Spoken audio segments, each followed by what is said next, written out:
Assalamualaikum warahmatullahi wabarakatuh. Perkenalkan, kami dari kelompok 1 dengan anggota Jalu Sigit Pambudi, Dedi Irawan, dan Krishna Azi Valevi. Di sini kami akan menjelaskan mengenai Islam di Singapura. Singapura merupakan negara maju yang terletak di Asia Tenggara. Negara ini berada di ujung selatan Semenanjung Malaya, 137 km di utara Khatulistiwa di Asia Tenggara. Negara ini memiliki luas wilayah 697 km persegi dan memegang peranan penting dalam perdagangan dan keuangan internasional. Sebagai negara maju, Singapura memiliki pendapatan per kapita yang sangat tinggi, yaitu sebesar 93.400 US dollar dengan pendapatan domestik bruto nominal sebesar 531,4 miliar US dollar. Pendapatan per kapita tersebut menjadikan Singapura sebagai salah satu negara terkaya di dunia. Tulang punggung perekonomian Singapura adalah pengolahan barang impor dan ekspor, terutama pada industri manufacturing seperti elektronik, pengolahan minyak bumi, bahan kimia, perkapalan, pengolahan karet, dan pengolahan makanan. Dalam segi agama, Singapura memiliki presentasi sebesar 61% penganut Buddha, Taoisme, dan Konfusianisme atau Konghucu, sebesar 14,6% Kristen, 13,4% Islam, 4% Hindu, dan lain-lain sisanya. Walaupun Islam di Singapura hanya minoritas, namun Islamisasi yang terjadi di negara tersebut merupakan topik kajian yang menarik dan jarang dibahas oleh banyak orang. Kedatangan Islam ke Singapura tidak lepas dari kedatangan Islam ke Asia Tenggara, khususnya Indonesia dan Malaysia. Banyak ahli dan peneliti sejarah mengatakan bahwa Islam datang ke Asia Tenggara pada abad ke-7 Masehi dengan bukti cerita dari Tiongkok yang berasal dari periode Tang. Ada pula yang mengatakan bahwa pada abad ke-13 dengan bukti-bukti yaitu runtuhnya dinasti Abbasiyah oleh para Mogul pada tahun 1258, berita Marco Polo pada tahun 1292 dan Ibnu Battuta pada abad ke-14 serta batu nisan makam Sultan Malik As-Saleh tahun 1292 tentang Islam yang datang ke Singapura. Saron Sidique, peneliti perkembangan Islam di Singapura, mengatakan bahwa umat Islam datang ke Singapura sebagai pendatang. Namun, warisan budaya dan agama mereka sama seperti di daerah Melayu dan selain sebagainya. Jadi mereka lebih dianggap sebagai pribumi atau paling tidak asli atau pendatang paling awal. Selama pemerintahan Inggris di Singapura, banyak Muslim melakukan ziarah.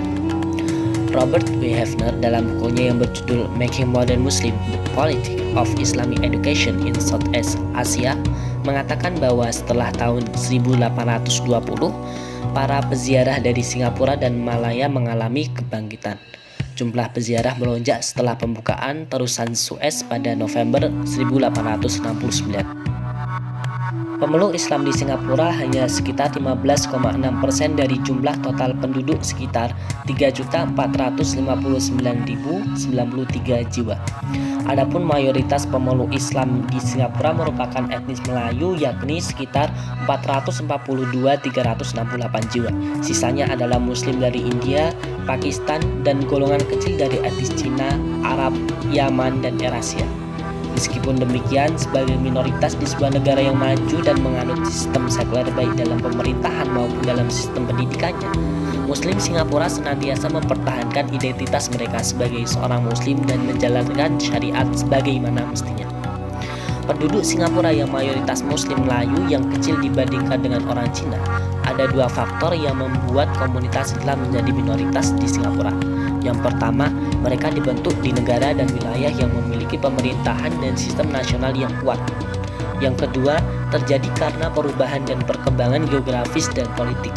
Pada tahun 1890, migrasi penduduk Tionghoa mencapai 95.400 jiwa per tahun dan meningkat menjadi 190.000 jiwa pada tahun 1895. Adapun catatan statistik penduduk Singapura pada tahun 1970, 1980, dan 1990, persentase komponen etnis berkisar antara 77% Tionghoa, 14% Melayu, 7% India, dan 2% etnis lainnya. Muslim di Singapura kurang berkembang dibandingkan dengan penduduk lainnya di semua wilayah di bidang pendidikan. Jumlah lulusan perguruan tinggi hanya 2,5% dari total jumlah lulusan. Persentase Muslim dalam profesi dan jabatan tinggi juga sangat rendah dari rata-rata nasional mereka. Namun, pemerintah biasanya memiliki satu utusan Muslim di kabinet. Beberapa Muslim memegang posisi tinggi di bidang hukum dan universitas. Secara ekonomi, Muslim Singapura termasuk yang termiskin. Pemuda Muslim menghadapi banyak kesulitan dalam mencari pekerjaan. Negara Singapura sangat membatasi ruang gerak dari publik, serta kebebasan pers sangat dibatasi, dan merupakan negara yang memisahkan antara urusan agama dan urusan pemerintahan. Seperti yang diungkapkan oleh Syed Is bin Smith, pemimpin MUIS, bahwa banyak peraturan dari pemerintah Singapura yang berkaitan dengan kehidupan kaum muslim. Antara lain, larangan pemakaian pengeras suara saat azan, larangan tidak boleh berbicara masalah politik di masjid, apalagi sampai mencela atau mengkritik kebijakan pemerintah Singapura. Pemerintah juga melarang rakyatnya untuk menyentuh masalah adat istiadat dan agama lain. Selain itu juga ada larangan memakai hijab bagi siswi-siswi muslim di sekolah-sekolah pemerintah. Jilbab dipandang sebagai simbol agama tertentu. Mengizinkan kaum muslimah memakai hijab di sekolah akan mengganggu integrasi nasional karena akan memunculkan persoalan bagi siswi lainnya. Larangan yang sama juga diberlakukan kepada pegawai muslimah saat mereka bekerja di lembaga-lembaga seperti rumah sakit, klinik, dan lainnya. Diskriminasi ini tidak hanya mempersulit pekerjaan kaum muslim, diskriminasi ini juga sudah mengancam nyawa kaum muslim. Seperti dikutip dari Hidayatullah.com bahwasanya kepolisian Singapura telah menangkap seorang pemuda karena merencanakan pembunuhan muslim di dua masjid yang berbeda.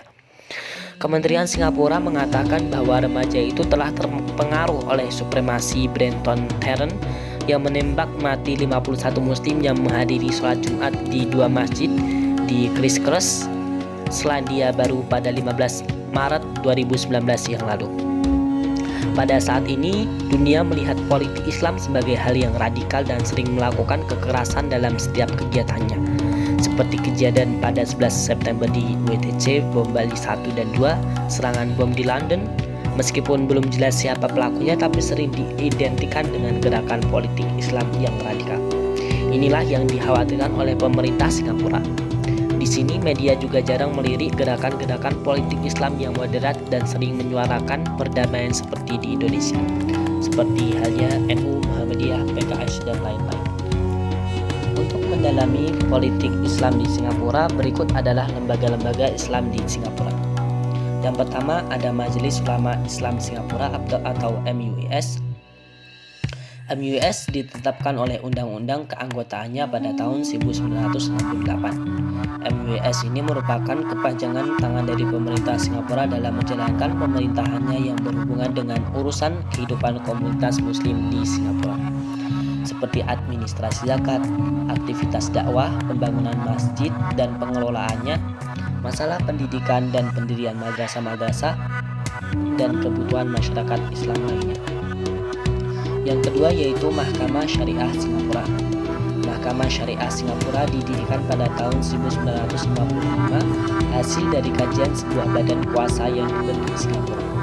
Mahkamah Syariah ini memiliki tugas untuk menyelesaikan permasalahan dari pihak-pihak yang bersengketa dengan cara adil dan seksama.